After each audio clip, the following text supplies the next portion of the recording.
Greetings. Welcome to How to Talk to an Obsessive Compulsive. I'm Dr. Joan Lachkar. This presentation is based on my newly published book, How to Talk to an Obsessive Compulsive. Actually, it's in process right now. What a timely subject.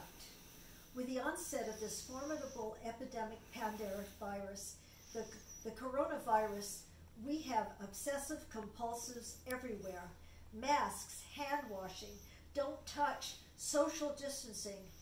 What a better description to describe the obsessive compulsive. By the way, the obsessive compulsive personality differs from the obsessive compulsive disorder. The first one is more functionable than the second one. Yes, there is a virus. It's an external virus, and it is real.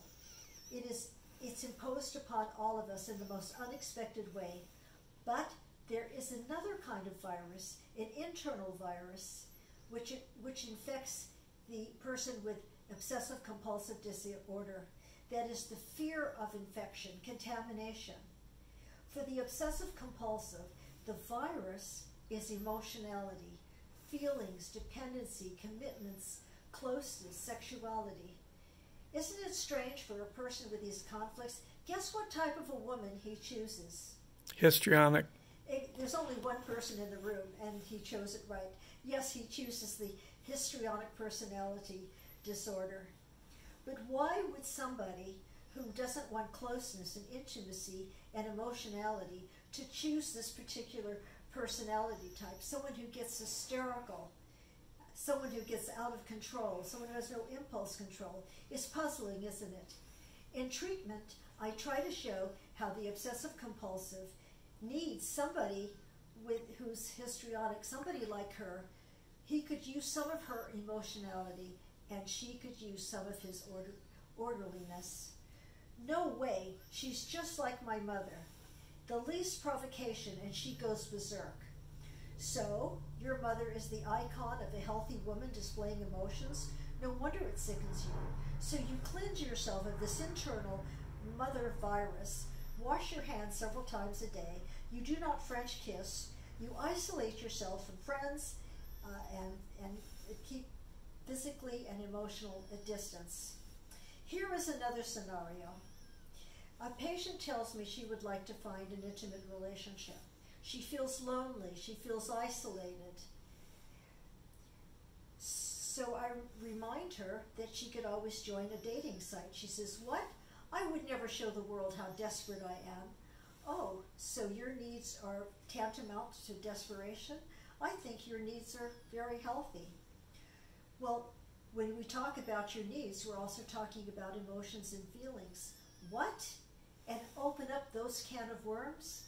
Oh, so your emotionality is equivalent to having something dirty and filthy inside rather than having healthy, normal needs that a woman desires.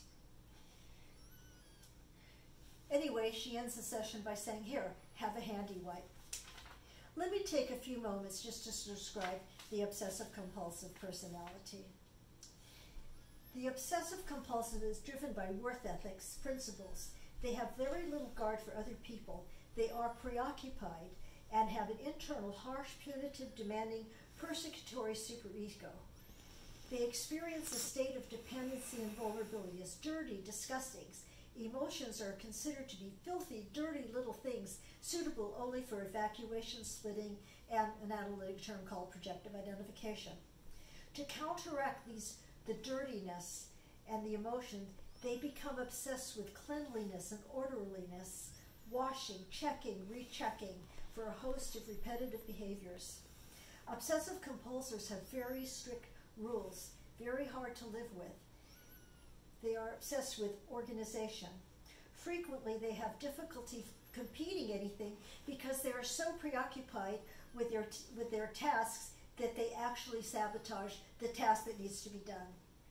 They will, for example, schedule or redo a file over and over again to the extent that it loses its primary source. One of the last things I want to mention, and one of the most dominant features that we're all preoccupied with and that is money.